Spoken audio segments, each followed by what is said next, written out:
Olá, professora Júnia Andrade na área, não é? Eu vou falar um pouquinho para você sobre esse edital do TCE do Rio, um edital bastante interessante, não é? Com vencimentos acima de R$ 13.000, com vagas e tem prova discursiva, então a gente vem esclarecer sobre a prova discursiva e falar sobre o que a gente, quem tem mais chances de encontrarem na prova, o que o CESP tem cobrado mais recentemente, como que é uma peça técnica, o que vocês podem esperar, tá bom? Então eu vou falar aqui em linhas gerais para vocês terem um norte, tá? Então vamos lá. Primeiro, eu estou aqui com o edital de vocês aberto, não estão vendo minha imagem naturalmente, porque eu abri direto no edital e aqui eu abro e-mail, eu abro tudo nessa tela de computador. Vamos lá.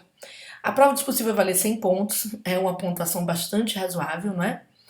Afora que você vai ter uma prova de certo e errado, tá? Um modelo um pouquinho diferente dos tradicionais tribunais de contas, mas vem para você uma prova de certo e errado.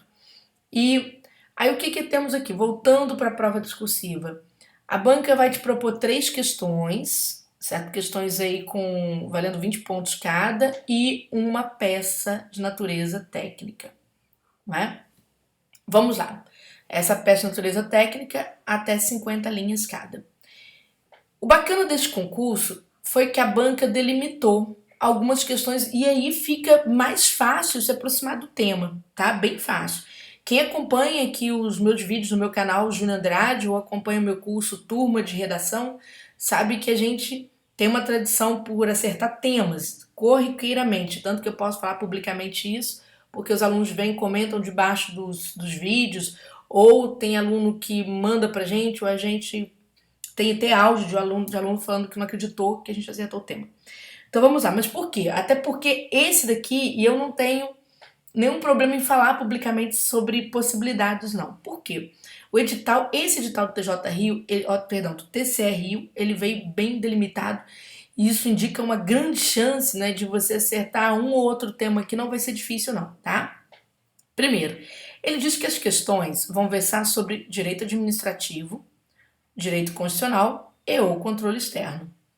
As questões, então não chegamos ainda na peça de natureza técnica.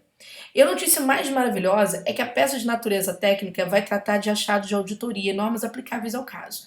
Então ficou ótimo. Nossa, quem for estudar para esse concurso tem um norte muito claro da prova discursiva. Então, gente, por exemplo, em direito administrativo, vamos supor que veja que a banca colocou um EO aqui. Na verdade, muito provavelmente ela vai misturar um assunto com outro. Eu não acredito que ela vai trazer uma questão de direito constitucional isolada, acredito que não. Acredito que ela pode trazer uma questão de controle externo ligado ao direito constitucional ou direito constitucional ligado ao direito administrativo e assim vai, tá? A tendência é o CESP fazer isso. Por quê? Por exemplo, em direito administrativo, o que uma pessoa que estuda para Tribunal de Contas tem que dominar porque a chance de cobrar é muito grande? A 866, porque você vai analisar muitos contratos. Então você tem a 866 como uma lei que você precisa dominar. Depois, por exemplo, a 10.520 foi até uma questão que a gente acertou, salvo engano, na prova, não sei se foi no TCE de Rondônia ou no MPCPA, né? Que aluno saiu da prova falando, poxa, estava lá exatamente um assunto que estava aqui dentro na 10.520. Que eu acho que tem mais chance até de ser cobrado que a 866, para falar a verdade, tá? Não esqueçam de estudar também a 1309, né? A lei 1309. Por quê? Porque tudo que é forma de contrato, tudo que é forma de contratação, naturalmente é alvo das questões de controle, tá? Naturalmente, quando a banca vem em direito constitucional, gente, é muito comum, isso o CESP vai fazer, você ter que falar da competência, certo? Da competência dos tribunais de contas. Então você tem que estudar essa competência na Constituição, tem que saber isso na ponta da língua, tem que conhecer competência privativa, tá certo? E você tem que conhecer também essa competência na infraconstitucional, ou seja, ou nas outras leis, ou na Constituição Estadual, de repente, do Rio, aqui eu não olhei o programa todo, mas você tem que entender bem essa competência, isso tem que estar bem claro para você, tá? Até porque ou a banca vai te cobrar essa competência, ou naturalmente ela vai te cobrar em direito constitucional, que eu acho que é a chance maior, como aconteceu, por exemplo, em Minas Gerais, ela cobrou essa parte da fiscalização, tem que estudar isso aqui na Constituição, tá bom? Da fiscalização contábil. O que a Constituição diz sobre isso? A fiscalização contábil financeira e orçamentária.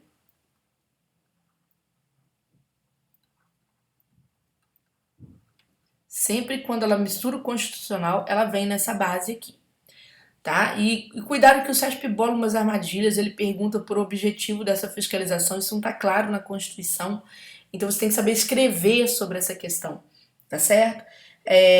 Então, muita atenção a essa parte. Depois, controle externo, não tenho dúvida, não vai ser um EO, vai ser um E, né? O controle externo vem. Naturalmente, aquela parte da competência que é mais. Ela está inclusive dentro desse programa aqui, mas você sabe que ela vai lá na Constituição, ela vem em regimentos, ela vem em lei orgânica e por aí vai. Então você tem que estudar a competência desses tribunais, estudar a natureza das decisões desses tribunais, as limitações ao alcance dessas decisões, tá bom? Estudar o processo de fiscalização, se ele parte de iniciativa própria, se ele pode partir de denúncia, que tipo de denúncia tem que ser feita, se pode ser denúncia anônima ou não, não é? Então você tem que entender esse processo, tá? Principalmente essas partes que eu estou falando, porque elas são muito importantes no seu concurso. Bom, a parte de conhecimento específico, gente, eu não vou comentar nesse vídeo aqui demonstrativo, porque senão eu não sairia nunca desse vídeo demonstrativo, porque vocês têm vários cargos, né? Então há conhecimento específico aí para várias áreas. Mas pelo menos eu já deixo claro que quem tem a LRF na base do seu conhecimento específico, a LRF é a 4.320, tem que saber esse assunto, tá? Vamos dizer assim, tudo que vem na 4.320, o que vem na LRF, você tem que saber na ponta da língua. Não tem como fazer prova de Tribunal de Contas indo no escurinho com essas duas questões, tá bom? Por quê? Porque na hora que a banca for cobrar de você, inclusive a parte específica, a parte de achados, você vai ter que entender essas questões todas. Então, quem, por exemplo, vai para a área contábil tem que entender da parte de operações de crédito, inscrições em restos a pagar, essa coisa toda, né? Todo o processo da despesa, execução da despesa. Então, você tem que entender essa parte bem, as noções de endividamento. Então, isso tem que estar bem formulado na sua cabeça. É claro que a gente fala de muito assunto, mas quem já vem estudando para Tribunal de Contas, já está calejado, começa a fazer um afunilamento. E dentro dessas normas, né, há também aquelas direções que são muito internas dentro dessas normas. Por quê? Porque você precisa, de fato, conseguir funilar isso um pouquinho. Chega lá numa LRF da vida, né, tu vai trabalhar com a parte de limites, de contratação de pessoal, por exemplo, que é uma coisa que chama muita atenção por causa da realidade do Rio de Janeiro. Então são questões que a gente vai apontando. A gente fala assim, a LRF inteira. Não é LRF inteira. Mas existem partes sensíveis nela bastante cobradas em tribunais, tá? A peça de natureza técnica. Vamos lá para a peça de natureza técnica. Até 50 linhas, não quer dizer que você tem que escrever 50 linhas. Ela vale 40 pontos, não é? Essa peça de natureza técnica, geralmente o SESP tem pedido um parecer, tá bom? Pedido mais, mas ele pede relatório também, tá? Mas ó, prova recente, a banca pediu nota técnica. Eu não sei agora de cabeça se foi o TCE de Rondônia ou se foi o MPCPA, que a banca pediu nota técnica, tá? Para um dos cargos. Um cargo foi parecer, outro cargo foi relatório, outro cargo foi nota técnica. Então tem que saber essas três tipologias, tá bom? Júnior, esse parecer, esse relatório, essa nota técnica, eles têm alguma estrutura específica? Não. No CESP não precisa viajar. Antes de eu falar sobre a estrutura, eu só vou falar sobre esses achados de auditoria. Gente, aqui ficou muito bacana. Por quê? Porque você vai analisar, de fato, o processo de execução. Né? Você vai ingressar, de fato, no processo de execução da auditoria. Fique muito atento à auditoria operacional, principalmente, né, que vai fazer controle externo. Porque, e fique atento às questões procedimentais e às questões principiológicas que acertam a auditoria operacional. Por exemplo, aqueles princípios da economicidade, eficiência, efetividade, você tem que saber se aquilo está sendo cumprido. O SESP pergunta muita coisa ligada a princípio, tá bom? E é lógico que antes de você começar a sua peça técnica, tu vai ter que saber a competência do seu tribunal, tá? Para fazer aquilo ali. Então, por isso que a competência vai ser cobrada tanto na questão quanto ela pode ser cobrada na peça. Não dá para ir para a prova sem competência, tá bom, gente? Sem entender isso. Entenda, não é? Estude bem os conceitos, de modo a você não confundir evidência com achado, tá? Você tem que ter esse conceito de achado muito claro na sua cabeça. Lembre-se, de que o achado é sempre uma parte comparativa, né? Sempre o que você tem e aquilo que deveria ser. Então você tem que entender as leis e como aquilo veio nos contratos ou nos documentos que você achou, ou no, sei lá, no processo de execução dessa auditoria, qual foi o meio, né, utilizado para você localizar esse achado. Enfim, né, não ficou complicado, não, ficou até interessante. Bom, saindo daqui, eu vou falar um pouquinho, vou lá no meu material aqui do Turma de Redação, só para mostrar, quando eu falei sobre a questão da peça, de você não ter uma, vamos dizer assim, uma estrutura específica para essa peça, realmente não precisa. Você vai ver aqui, eu tenho essa questão, que foi do TCE de Minas, né? Foi uma questão até 60 linhas, nós trabalhamos muito bem com o TCE de Minas, e exatamente às vésperas do curso, eu bati muito com os alunos sobre as competências privativas do TCU. É interessante que, né, olha só, era TCE de Minas, mas eu falei, gente, vá lá nas competências do TCU, tem que guardar, tá? E aquilo que eu falei com vocês, ó, olha só o constitucional vindo aqui, ó, a banca pedindo finalidades e objetivos de fiscalização financeira orçamentária da União das entidades da administração direta e indireta, isso aqui é constitucional na veia, tá? É um artigo da Constituição, basicamente. Mas o aluno teria que saber enquadrar isso aqui dentro do processo de escrita, porque a Constituição não vai te falar disso. Ela vai te falar do alcance dessa fiscalização, ela vai te falar de aspectos principiológicos dessa fiscalização. Você tem que saber fazer um enquadramento, tá bom? E precisa de você fazer uma segmentação para você fazer sua peça? Não, você pode simplesmente começar a sua peça de forma bastante objetiva. É claro que aqui, essa questão do TCE Minas, ela não pediu uma peça técnica, que a banca pediu uma redação de um texto, ela foi bem direta, né? Ela não tem de um texto, mas eu vou mostrar para você, deixa eu ver se eu acho aqui. Sim, do MPCPA, que foi uma das últimas provas da área de controle, né? MPCPA é o Ministério Público de Contas, ou seja, tem muito a ver com o Tribunal de Contas, porque é o órgão atuante dentro do Tribunal de Contas, né? Uma espécie de Ministério Público que vai atuar ali exatamente na mesa do Tribunal de Contas. Vejam só, você vai ver que é a mesma coisa, foi a mesma instrução que foi dada para os meus alunos. A banca pediu para elaborar um parecer, né, de forma fundamentada, apontando os aspectos a seguir, né? E a banca dispensou o relatório e pediu para não acrescentar fatos novos. Isso é um dado interessante que vocês vão ver o CESP muitas vezes dispensando o relatório, tá? Então, gente, não existe, eu vou segmentar, colocar primeiro o relatório, depois fundamentação, depois parecer. Não. O CESP não liga, a menos que na hora da prova ele peça isso.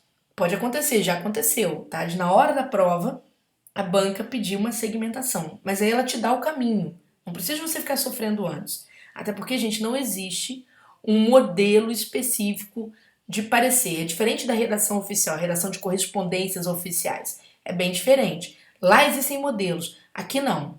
A menos que a banca tivesse colocado no edital que gostaria de um parecer segundo o manual de redação do Tribunal de Contas. Por exemplo, o Tribunal de Contas do município do Rio de Janeiro, a banca foi lá e colocou que queria peças formuladas conforme aquele manual. Então foi outra história. De vocês ele não falou. O Tribunal de Contas do Estado não falou, tá? E aqui vem, como sempre, abrindo o primeiro item, a competência daquele tribunal para alguma coisa. É sempre assim. Você tem que saber todas as competências na ponta da língua. Só que a banca vai localizar essa competência em algum âmbito que você está analisando, tá? Veja que aqui ela trouxe uma celebração de um contrato, né, que é feita, por exemplo, no caso do MPCPA do estado do Pará, que celebrou um convênio, na verdade, não é? Para a construção de uma escola. Esse convênio tinha um valor, tá? E aí o convênio previa uma contrapartida do município no valor de R$ 400 mil. No decorrer da execução da obra, foi apresentada ao Tribunal de Contas do Pará uma denúncia anônima. Ó, as pistas, hein? Olha lá como aquela parte mais regimental dos tribunais, ou lei orgânica, que vai indicar como que essas questões chegam para o tribunal. Como que o tribunal fiscaliza? Será que a partir de denúncia anônima pode? Então vamos lá. Em que se relatava que parte dos valores do convênio era utilizada com finalidade diversa, desvio de finalidade. Gente, as questões não são difíceis. Para quem já vem estudando, as questões não são difíceis. Acredita que a prova discursiva eu considero até a parte mais fácil do concurso, para falar a verdade. Com base nessa afirmação, o TCE-PA realizou auditoria, identificou, né, 200 mil destinados à construção da escola haviam sido utilizados em outra obra, tá? E esse montante eram de recursos estaduais, o restante de recursos municipais. Portanto, entrava a competência do TCE, tá bom? E se queria saber essa competência no plano de aplicação de sanções aos gestores desse convênio, ou seja, a banca já considera que houve problema, tá? E no item 2, a banca perguntou sobre viabilidade de instauração de auditoria, né, a partir de denúncia anônima. Então, quer dizer, aqui, gente, é claro que a gente está falando sobre o trabalho do tribunal. Isso pode ir para a peça técnica? Sim, sim.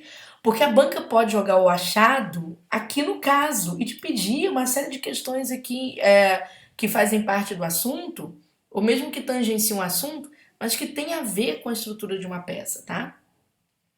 E aqui a proposta de voto do TCE-PA a respeito das contas de convênio, incluindo nessa proposta as consequências para os gestores, tá certo? Então veja que vai amarrar com o item 1, tá bom? Bem coerente com o item 1. Então, por exemplo, vou mostrar aqui, só para vocês terem noção, vou pegar uma das redações, sei que várias redações dos meus alunos com notas excelentes, só posso até mostrar para vocês, né, que é uma redação do aluno valendo 50, ele tirou 40, CFCC, mas a mesma redação do mesmo aluno 50-50, e aqui onde ele tirou 40, eu considerei até injusto, porque ele colocou a resposta, mas o examinador não alcançou a resposta dele. Foi só isso. Entrou com recurso, lógico. Mas vamos aqui, eu vou pegar a FCC, ó, para você ver. Deixa eu ver. Não, não é este material. Deixa eu pegar aqui. Ah, sim. Tá aqui neste outro material meu. Então, gente, veja só. Isso aqui, PRF, não. Vamos lá. Aqui, ó, exemplo final comentado do MPC-PA. Você vai ver que o aluno não segmenta o parecer, tá? Ó, é um parecer, ele faz uma pequena ementa sobre esse parecer, que é interessante, que é a parte introdutória. Ele vai analisar cada um dos itens, tá certo? E você vai ver a nota do aluno. Olha só. Total em apresentação, total no primeiro item, total no segundo item, total no terceiro item, tá? E aí, quando o aluno tira essa nota, a gente até mostra, não é? Porque não tem problema, e os alunos ficam felizes, mandam as provas pra gente. Então, preste atenção, aqui a banca está cobrando competência do TCE-PA para aplicação de sanções. O aluno vai trabalhar isso muito bem. Agora, não é só trabalhar o conteúdo. Vocês vão ver que esse meu ex-aluno, Jorge, ele escreve belíssimamente bem. Belíssimamente bem. Ele tem um controle do processo de escrita, que hoje é muito cobrado. Tá bom? Por exemplo, vou pegar o primeiro parágrafo aqui, aliás, o segundo parágrafo, em que ele vai analisar o primeiro item. Então ele começa falando, ó, primeiramente é importante considerar que o regimento interno do TCE-PA, ratificando o texto constitucional, inclui entre o jurisdicionado do tribunal qualquer um que guarde, arrecade, gerencie, administre e utilize recursos públicos. Então ele conseguiu condensar essa ideia da competência. Dessa forma, olha ele sabendo fazer o giro da coesão, né? O TCE é competente para fiscalizar a aplicação de sanções gestoras do convênio, né? Entretanto, veja que você vai notar que ele não trabalha com períodos longos, ele consegue organizar, ele consegue fazer as ressalvas necessárias, ele entende de processos coesivos de continuidade e de processos coesivos de ruptura. Então, essas questões todas são muito importantes, né? Ele sabe fazer o giro quando o assunto muda ou quando o assunto continua, ele tem domínio de dar o processo de continuidade. Então, gente, essas questões são muito importantes. Por que são muito importantes? Eu vou mostrar aqui na grade dele. Olha só. Tá vendo essa notinha aqui? Até hoje, tem gente que acredita, até hoje, olha, eu dou aula há 20 anos, eu acompanho o SESP praticamente todos os meses, ou pelo menos a cada resultado de prova. Tem aluno que acredita que o forte do SESP é a letra. Ah, minha letra tem que ser legível, eu preciso de alguém que analise minha letra, senão eu vou morrer. Cara, cai na real. Se isso fosse assim, eu não tenho nenhuma reprovação e eu recebo na fase recursal muito material de aluno que não é meu também, para ver o que aconteceu com o material desse aluno. Caia na real, concurso não é isso, não é só isso, isso é muito pouco para um concurso público. Letra é qualquer letra. Você acabou de ver uma redação ali que o aluno te usou uma letra de forma E se a sua letra é feia ou bonita, não existe caligrafia sendo avaliada em concurso. Então não viaja. Ah, meu parágrafo está enorme. Não tem problema numa prova de conhecimento específico se o parágrafo é muito pequeno, se ele é muito extenso. Não tem problema. Júnior, por que ela coloca isso aqui? Simplesmente se tiver uma aberração absurda, é que ela vai cortar. Em 20 anos eu só vi uma única vez os cortes. Ah, mas eu vi quem perdeu ponto aqui. Eu vou te explicar por que a pessoa perdeu ponto aqui. Você vai saber direitinho quem perdeu ponto. Tá vendo isso aqui? Estrutura textual? Organização das ideias em texto estruturado? Que também existe uma história da carochinha que é a introdução e conclusão, que eu falo, gente, para. Quando o professor tem pouca experiência, ele tende a falar aquilo que ele considera certo, mas não, às vezes ele não viu a vida regressa dessa banca, a progressão que ela deu, o tanto de salto que ela deu. Né? Às vezes esse professor, a população que esse professor atende na fase recursal, de repente é uma população muito pequena, em comparação a professores que têm muita experiência, que atendem uma população enorme nessa fase. Não é que a gente faz recurso para 100 alunos, não é isso. Mas é que chegam sem pedidos de pré-análise. Né? Você tem aquela movimentação, vai chegando, você vai dispensando o que dá recurso e o que não dá. Então, não é isso. Quando a banca fala organização das ideias, você acabou de ver a redação do Jorge Germano, muito bem escrita. Ele consegue fazer um giro, ele consegue perceber os recursos de coesão no sentido de continuidade e no sentido de ruptura. Certo? Ele consegue perceber recursos de adição, ele consegue perceber recursos conclusivos. Então, tudo isso conta. Ele tem uma redação progressiva, tá? Que dentro da coerência é um princípio importante. Eu vou mostrar para vocês, ó, vou pegar aqui, ó, abrir até meu e-mail, é uma redação recente, é outro assunto, vocês vão ver que é ó, 1º de novembro de 2019, uma redação que o aluno, olha só, em apresentação ele tirou 1.5, tá? 1.5 valendo 2. E o que aconteceu? Eu estou mostrando isso aqui porque eu fico com pena do aluno quando o aluno compra a ideia da letrinha, né? Vamos lá. Se você olhar a redação desse menino, a letra dele é cursiva, legível, a paragrafação muito boa. O Júnior tem rasura, não tem rasura. Ele faz aquilo que o SESP autoriza. Errou, um risco sobre a palavra e continuar. Tanto que isso está no edital e ele não coloca entre parênteses. Ele cumpre tudo que o edital diz. Ele faz bonitinho. Ele sabe separar a sílaba, tá vendo? Não há excedente. Ele dá o recuo bonitinho. O que deu errado? Por que ele tirou em meio? Eu vou ler o meio desse parágrafo aqui, por exemplo, só para você ter uma noção. Por que deu errado? Tá aqui, esse aqui já bati o olho nele, tá bem claro para mim. No que se refere à importância da cultura para a formação integral do ser humano, diz respeito a fornecer subsídios para que o indivíduo construa e forme seu senso crítico e sua visão de mundo. Já está errado.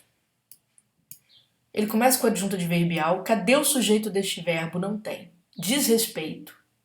Não tem como. Tem que colocar sujeito. Isso aqui é adjunta adverbial enorme. Tá?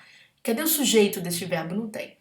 E aí ele entra numa oração subordinada com ponto final aqui. Cadê a oração principal? Ela não vai aparecer. E depois ele continua com a subordinada enumerando. E ele entra aqui, ó, enumerando. Eu vou ler, vocês vão perceber que é uma enumeração.